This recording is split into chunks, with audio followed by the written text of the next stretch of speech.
রমজানের পরও আমি হারাম জিনিসকে দূরে রাখবো, হালালকে গ্রহণ করবো মুত্তাকির জন্য। কথা বলেন ঠিক না বেটি?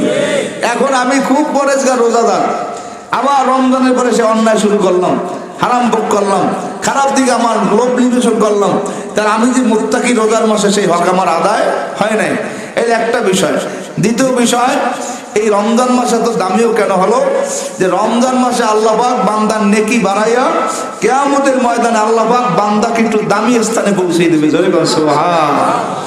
যেমন আপনারা জানেন, অনেক সময় অনেক নবীদের উম্মতের বয়স ছিল 8.5 বছর, 850 বছর, 900 বছর, 1000 বছর, 500 বছর, 700 বছর। আমাদের বয়স কি? সর্বোচ্চ 60-70 বছর। এর মধ্যে দাঁড়িয়ে চুল বাইকে চলে, পাওয়ার কমে, ডায়াবেটিস, প্রেশার, ঠ্যাং দেয়, ডাইনে যায়, বায় বাদ দেয়, মোহে যায়, না হয় কথা বলে কাম হয়ে গেছে। এখন বলে এত নবীর উম্মত যাদের সম্পর্কে আল্লাহ পাক বলেছেন কি, কুনতুম খায়রা উম্মাতিন উখরিজাত লিন-নাস তা'মুরুনা বিল মা'রুফ ওয়া তানহাউনা আনিল মুনকার ওয়া তু'মিনুনা বিল্লাহ। আল্লাহ পাক বলে আমি তোমাদেরকে সৃষ্টি করছি, মানুষের মধ্যে বাইর করছি কেন? সৎ কাজে আদেশ করো, অন্যায় কাজে বিরোধিতা করবো। কিন্তু আমাদের হায়াত কত? 50-60-70-এর মধ্যে 80 আর চলিয়ে যায়। তাহলে আমরা এত শ্রেষ্ঠ মানুষ, শ্রেষ্ঠ নবীর শ্রেষ্ঠ উম্মত, আমাদের আগে কোনো নবীরাও ভেসে যাইতে পারবে না। তাহলে আমাদের হায়াত কম, কামাইও কথা কয় না কম, হায়াত অনুযায়ী কামাই কম না। একজনে বিদেশ করছে 5 বছর, আর একজনে 25 বছর। 5 বছরের চাইতে 25 বছর আর কামাই বেশি না? একজনের চাকরি ছিল 10 বছর, আর একজন ওই চাকরি করছে 17 বছর।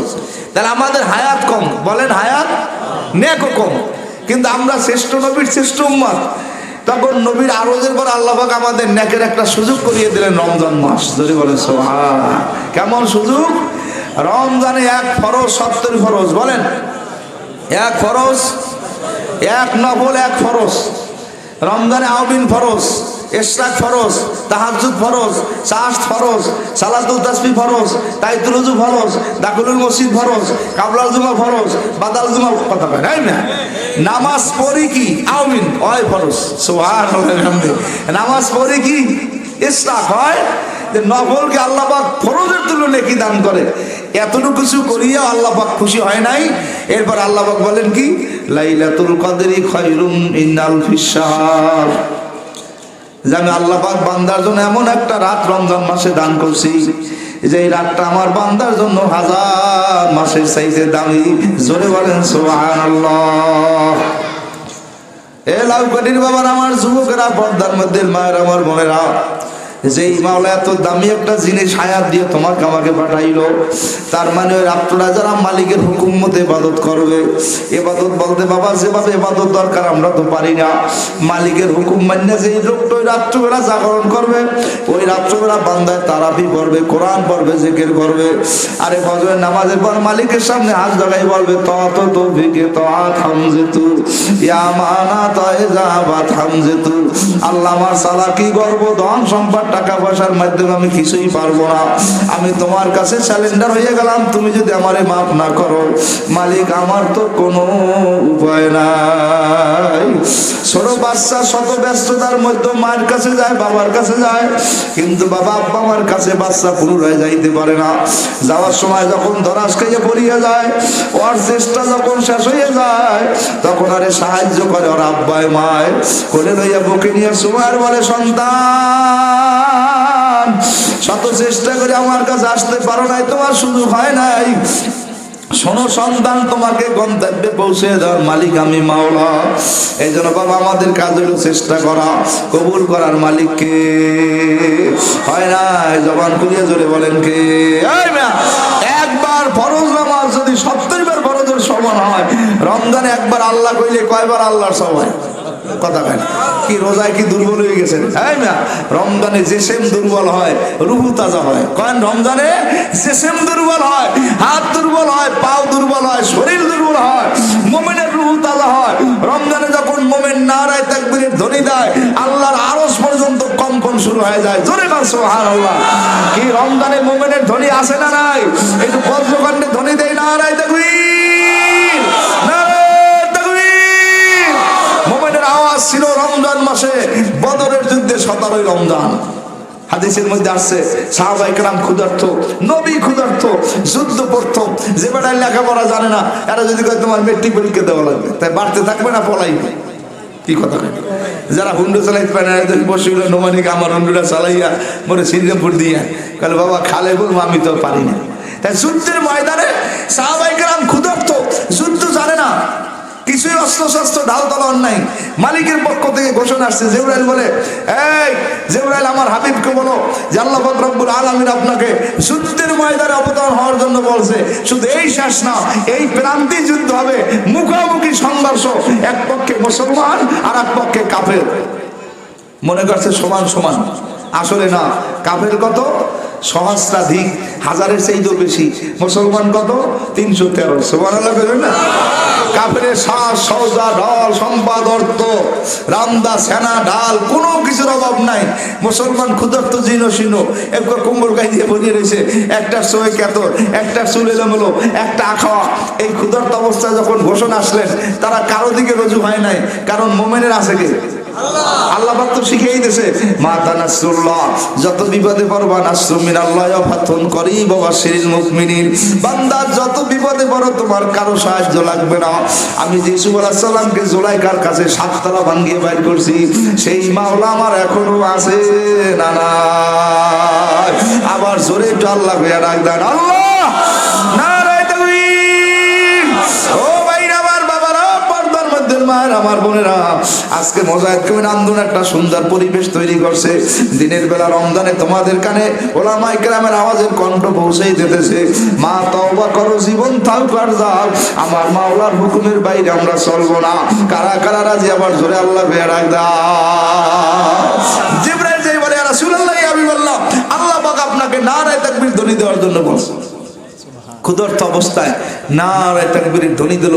ময়দানের দিকে তাকাই দেখে সেই সাহাবায়ে কেরাম ক্ষুধার্ত অবস্থা আল্লাহু আকবারের ধ্বনি দিয়েছে। আল্লাহ পাক বলে, যখন ধ্বনি শুরু হয়ে গেছে, ওই বদরের প্রান্তে 313 জন সাহাবীর সঙ্গে আমি আল্লাহ পাক 3000 ফেরেশতা পাঠাই দিয়েছি। জোরে বলে সুবহানাল্লাহ। এই ফেরেশতারা মুহাদ্দিসিন কেরাম বলে তারা ছিল স্বাভাবিক পুলিশের মতো। সরকারি বাহিনীর মধ্যে ভাগ আছে না, কথা কয় না, কেউ পুলিশ, কেউ র্যাব, কেউ সেনাবাহিনী, কেউ বিডিআর, স্বাভাবিক পুলিশের মতো ভাগ ছিল। এই ভাগের মধ্যে যখন আবার যুদ্ধ শুরু হয়ে গেল, আবার নারায়ে তাকবীর দিতেছে, এইবার পাশে তাকাই দেখে আরো 5000 ফেরেশতা আছে, দামিও ফেরেশতা, যাদের র্যাঙ্ক হইল সেনাবাহিনীর সেই উপরে। জোরে বলছো, এমনকি শক্তি বাড়ছে না কমছে। আবার নারায়ে তাকবীর দেবে, আল্লাহ পাক বলে, হে জিবরাইল, মুহাম্মদ আর গেজ না গুপ্তা তানা গুপ্তা জিবরাইল, জিবরাইল আর গেজ না গুপ্তা তানা গুপ্তা রব্বুল জলিল, তুমি যে আমার বন্ধুর দুইটা ঠোঁট ধরিয়ে বসো, আমার বন্ধু যদি আর একবার নারায়ে তাকবীর ধ্বনি দেয়, আমি আল্লাহর বদরের প্রান্তে আমি আর আমার আরশে থাকবো না, আমি আল্লাহ স্বয়ং নিজে ওই বদরের প্রান্তে হাজির হব। একটু জোরে বলেন সুবহানাল্লাহ। যুদ্ধ শুরু হয়ে গেলেন। এক সময় যুদ্ধ করতে করতে জজবা অবস্থায় এক সাহাবী আল্লাহর হাবিবের কাছে যাই বলে, ইয়া রাসূলুল্লাহ, ইয়া হাবিবাল্লাহ, ডাল তলোয়ার অস্ত্র শস্ত্র কিছুই আমার কাছে নাই, আমার হাতের মধ্যে একটা তলোয়ার আছে, খাজুরের ডিব্ব আছে, লাঠিও নাই, তলোয়ার অস্ত্র শস্ত্র নাই, আল্লাহর হাবিব আপনি একটু ফু দিয়ে দেন। বলে আল্লাহর হাবিব যখন দম দিয়ে লাঠিতে ফু দিয়ে বলে, যাও যুদ্ধ করো। সাহাবী বয়ান করে, আমি যখন ওই লাঠি দিয়ে কাফেরকে আঘাত করলাম, এক খাজুরের ডিব্বায় 3 কাফের বুড়িয়া 2 ভাগ হয়ে গেছে। তাহলে আমি খেয়াল করলাম, নবীর দোয়ায় আমার খাজুরের ডিব্ব আর খাজুরের ডিব্ব নাই, ওটা একটা তলোয়ারে পরিণত হয়ে গেছে। জোরে বল সুবহানাল্লাহ। নারায়ে তাকবীর। ওই মুমিনের বজ্র কণ্ঠে আল্লাহর বিরুদ্ধে জমিনে থাকতে হবে। আল্লাহ পাক বলে, যারা আল্লাহর বিরুদ্ধে জমিনে ঝাঁপ দেবে, কেউ তোমার সঙ্গে থাকুক আর না থাকুক, আমি আল্লাহ আছি। ঠিক না বেটি? জোরে বল। যার শ্রেষ্ঠ একটা জ্বলন্ত প্রমাণ ছিল বাংলার জমিনে কুতুবুল আলম ফজলুল করিম রহমাতুল্লাহ আলাইহি। কথা বলেন ঠিক না বেটি? আজকে জমিনে দেখবেন একদল খায় একদল পলায়। কি কথা বলেন? সর্বময় একটা মুরিদ জীবনে পলায় নেই। এই না কথা বলেন। আমরা বুক ফুলে এই জমিনে চলছি, আমাদের বুকে পিছনেও পাকা ছিল, এখনো আছে, মসজিদের মেম্বারে আছে, সাড়ে মানে আছে, অনেকে লাগায় অনেকে তলায়। আমাদের ঐতিহ্যবাহী পাখা, মেম্বারের পাখা, আলেমের সিনার পাখা। কথা বলেন ঠিক না বেটি? আমি কালকে খালিদ জুমা গলা শিবাতে বলছিলাম যে আপনারা যদি কেউ জিজ্ঞেস করে, ভাই আপনি কোন দল করেন, কইবেন ভাই আমি হুজুরের দল করি। কথা কেন দল বলে কি আপনি হুজুরের দল করেন? আরে মেয়া, আমি হুজুরের পিছে 5 বার নামাজ পড়ি, আমার মায়ের বিয়ে হুজুরে পড়াইছে, আমার মার জানাজা হুজুরে পড়াইছে, আমার বাহের কলমার কবিরের সময় আমার হুজুর ছিল, এবার আমাদের গ্রামে আমার মরার জানাজা হুজুরে পড়ায়, দাফন হুজুরে করে, আমার কবরের দাফন কাপনের পরে হুজুর একটু তারাই মাটি দিয়ে দোয়া করে। আমি দুনিয়ার গুন্ড ভন্ডার দলে নাই, আমি হুজুরদের দলে আসি। কথা ঠিক নেবে। আজকে সমাজে আমাদের একটা ভুল ধারণা, হুজুর খালি দোয়া করবে, পানি ভরা দেবে, হুজুর খালি আমার আব্বা মা মারলে গোসল করাইবে। আল্লাহর হাবিব কি খালি পানি ভরার দোয়া করতেন না দেশের প্রধান ছিলেন? এই জিনিসটাই তো আমরা বুঝতে পারি না। একদল হুজুর মোরা রাজনীতি করি, এটা তো রাজনীতি না। দেশের প্রধান চেয়ারে বইতে হইলে যে রাস্তা আছে ওই রাস্তা আড়া লাগে। কি কথা কেন গান? আল্লাহর হাবিবের পাগড়ি ছিল 22 হাত। কথা কয় না, কয়া 22 হাত। তা 22 হাত পাগড়ি 100 বাঁধলে হাসির নেওয়া হয় না? একই বাঁধছে কোনো সময়? কোন সময় বাঁধে নাই। নবীর মাথায় সব সময় পাগড়ি থাকতো 3 হাত। বলেন কয়া? সুন্নাত। নবী নামাজের মধ্যে বাঁধতো 7 হাত। কয়া? 7 3 10 আর আছে কয়া 12 হাত। যখন বাংলাদেশের প্রধানমন্ত্রী ভারত যায়, শান শওকাত। ভারতের মোদি যখন আমেরিকা যায়, শান শওকাত। আমেরিকান ডোনাল্ডের মা যখন আপনার মালয়েশিয়া যায়, শান শওকাত। কাল আল্লাহর হাবিব যখন এক রাষ্ট্রে করে আর এক রাষ্ট্রে যাইতো, রাষ্ট্রপ্রধানের মেহমান, তখন তার মাথায় পাগড়ি থাকতো 12 হাত। এই জন্য আমরা এমন একটা সম্মানের মধ্যে আছি, আমাদের নাম মুসলমান, আমাদের ধর্মের নাম ইসলাম, আমরা হইলাম আল্লাহর দল, আমাদের রাজপথ হইল নবীর শিকারের রাজপথ। এই জন্য ভাইরা পিছনে বোকা ছিলাম, সামনে সবল হন। আমরা যারা বাংলা ইংরেজি পড়ি, ইংরেজির একটা প্রবাদ আছে, ফিলিং দ্য গ্যাপস। কথা হয় না কি? ফিলিং দ্য গ্যাপস মানে কি? বাংলায় কয় শূন্যস্থান। কালে কেমনে পূরণ করবো? কয় মাই নেম ইজ একটা গ্যাপ। এখানে এই লেখা লাগবে মাওলানা আব্দুল কাদের, মাই নেম ইজ, আমার নাম অমুক। তাহলে এখন আপনার বাংলাদেশে সব ফিলিং দ্য গ্যাপস, যারা আছে উলুরিয়া। কি কথা? আমার পর্তুগালি কি উপজেলা চেয়ারম্যান আছে? তা ফিলিং দ্য গ্যাপস। কথা হয় না কি? জেলা পরিষদের চেয়ারম্যান আছে? Filling the gaps. মেয়র সাহেব আছে, এমপি সাহেব, মন্ত্রী সাহেব, সব গণভবন খালি, সংসদ ভবন খালি, ওই গাড়িগুলো অসল ড্রাইভার, ডায়াবেটিস পেরেশান, কারণ অফিস সব শুধু কথা কটা কথা নেই। এই ফিলিং দ্য গ্যাপ শূন্যস্থান পূরণ করার জন্য কিছু যোগ্য লোক তল্লাশি দিতে হবে। কারা? যারা মসজিদের মেহরাবে খুতবা দেয়, তারা ওই সংসদের গণীয় সরে যদি বসে, এই মানুষগুলো হবে সোনার মানুষ। কথা ঠিক না? বেড়ে যাবে না। এই মেয়ে বয়াত দামদারাই করেন। জামিলুল মুমিনিন ওমর ঈদের সময় ওই বাইতুল মালের লিখিত কাগজ দেশে খাদ্য মন্ত্রণালয় থেকে বই কয়, স্বামী আমরা তো এই সময় বয়ানটা কাজে লাগবে, আমিও বুড়া, আমরাও বুড়া, আমাদের তো ঘরে কোনো বাজার আজার দরকার নাই, ছোট বাচ্চাদের তো কিছু দেওয়া লাগবে। কি সব ঘরে বাচ্চাদের একটা দাবি আছে না? তখন ওমর কয়, বিবি কোনো সমর্থন নাই, মান সম্মান থাকবে না। ওমর দিশাহারা হইয়া বাইতুল মালে দরখাস্ত করলেন খাদ্য মন্ত্রণালয়। আমি আমিরুল মুমিনিন ওমর বলছি, আমার আগামী মাসের যেই বেতন আমাকে ধার্য করিয়ে দেওয়া হয় বাইতুল মাল থেকে, ও খাদ্যমন্ত্রী, অর্থমন্ত্রী, তুমি আমাকে আগামী মাসের বেতন অ্যাডভান্স দাও। আমাদের দেশে একজন মেম্বার পরিষদের সবাই নে খাইয়ে লইয়া চাকরাই চুকরাই পিলিয়ে ফেলাইয়া, শেষকালে চাউলও নাই, বস্তাও নাই, সালাও নাই, হুতাও নাই। তিনি হইল বাংলাদেশের মতো 250 দেশের প্রেসিডেন্ট। দরখাস্ত লেখার পরে খাদ্য মন্ত্রণালয় থেকে ওই দরখাস্তের রিপ্লাই উত্তর আসছে, ও আমিরুল মুমিনিন ওমর, 2টা শর্ত যদি মানেন, আমি 1 মাসের বেতন না, আপনাকে 2 মাসের বেতন দিতে বাধ্য। 1 নম্বর শর্ত হইল, ওমর আপনি আগামী মাস পর্যন্ত বাঁচবেন কিনা আমাকে গ্যারান্টি দেন। একটু জোরে আল্লাহ ভেয়া ডাক দাও। 2 নম্বরের শর্ত, যেই সরকারের চেয়ারে আপনি গদিতে বসা আছেন, এই গদিতে আপনাকে আগামী মাসে জনগণ রাখবে কিনা, আল্লাহর হুকুমে আপনি থাকবেন, থাকতে পারবেন কিনা। ওমর দস্তখতের কাগজ পাইয়া দরখাস্ত দেখিয়া হাউমা করিয়া চোখের পানি ফালার কায়, মালিক এইরকম খাদ্য মন্ত্রণালয় দায়িত্বশীল যখন আমার অধীনস্থ থাকবে, কোনদিন আমার মাওলায় অবস্থার মধ্যে কিয়ামত ঘটাইবে না। বাবা, সবার মধ্যে মাওলার ভয় থাকা দরকার। আমি সেদিন কিতাবে দেখলাম, ওমর খাদ্য মন্ত্রণালয় করে চাল বন্টন করতেন, তরকারি যা ছিল খাদ্য মন্ত্রণালয়, এই গোডাউন আছে না, এই গোডাউনে করে সব বন্টন করিয়া সন্ধ্যার সময় অর্থমন্ত্রী যিনি দায়িত্বে আছে খাদ্য মন্ত্রণালয়, ওকে আমি তালা মারিয়ে ধুয়ে চাবিলে বাড়তে যাই, ঘুমাই। সকালে এই যে আমার ওই গেট খোলা যায় না, আবার মালে সব ভর্তি দিস।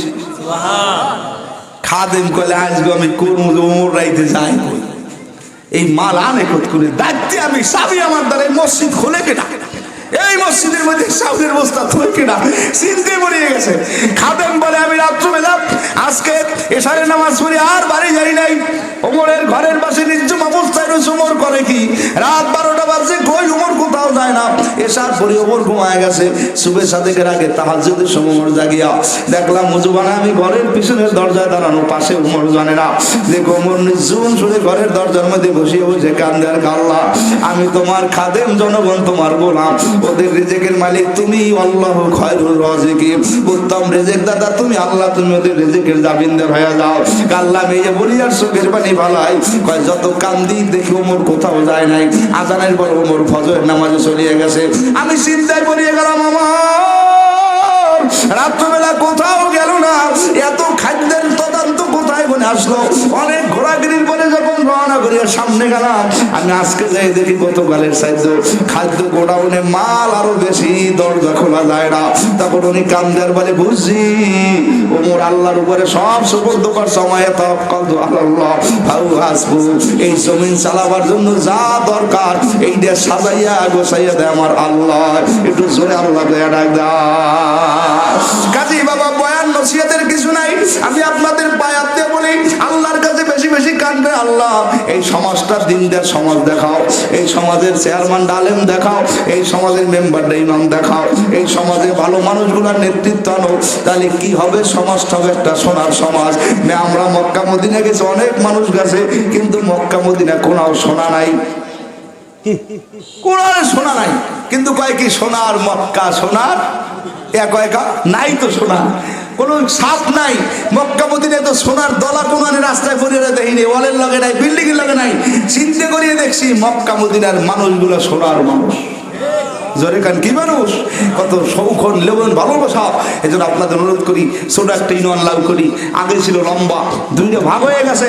সামনে ফিলিং দ্য গ্যাপস পূর্ণ করার জন্য, যোগ্য মানুষগুলোর শূন্য স্থানে বসাবার জন্য আমাদের কষ্ট শ্রম জান জীবন মেহেন্না যা লাগে ময়দানে থাকবো, রক্ত দেব, জীবন দেব, অর্থ দেব, বাতিলের সামনে মাথা নত করবো না। এই রমজানের বদরি শপথ নিয়ে এখন থেকেই সামনে বাড়বেন। আলেমের দলে আসি, ইমামের দলে আসি, কোরআনের দলে আসি, আর কোনো মাকড়া নাই, হাত পাখা মাকড়ায় ভোট চাই, আর কোনো চিন্তা নাই, সাহেব মোদের শর্ম নাই। কথা বলেন ঠিক না বেড়ি জোরে বল, কি রাজি আসি না নাই জোরে বলেন, কারা কারা রাজি না রাই দেখবি। রাঙ্গা চোখ ভয় পেন না, যার চোখ যত বড় এটা বোঝো অত অল্পতে, কি কথা কয় না। আমরা আগেও ছিলাম এখনো আছি। এই আমার নানাই কইতে কইলে গুন্ডা পান্ডার বাতি দপদপাই জলে ফস করে নিভবে যায়, আর গরিবের ঘরে ল্যামের বাতি আস্তে আস্তে জ্বলে, কি কথা কয় না। ল্যামের তেল যতক্ষণ তাই এতক্ষণ জ্বলে, আর ওই যে আমাদের বড় আগে হ্যাজাক লাগছিল পাম দেয় আর নিভবে যায়, ঠেলাই লাগে, কি কথা কয় না। কথা বলেন না, এজন্য আপনাদের আর কত বুঝাবো। আমরা দিনের পক্ষে কোরআনের পক্ষে থাকবো। আজকে যারা আয়োজন করছে সবাইকে মোবারকবাদ, এত সুন্দর একটা আয়োজন করার কারণে আল্লাহ পাক যেন এদের সবাইকে কবুল করে। বিশেষ করে আমাদের আন্দোলন, মুজাহিদ কমিটি, ছাত্র আন্দোলন, যুব আন্দোলন, শ্রমিক আন্দোলন, শিক্ষক ফোরাম, কোরআন শিক্ষা বোর্ড, অঙ্গ সংগঠন সবই আমরা ভাই ভাই আল্লাহর কাছে দোয়া করেন আল্লাহ যেন কিয়ামতের ময়দানে আমাদের মিলেমিশে এক কাফেলায় কবুল করে। আমিও দোয়া করি। আপনাদের অল্প সময় আপনার দোয়ার মাধ্যমে বিদায় দেওয়া হবে। এবার এখানে নামাজের পরে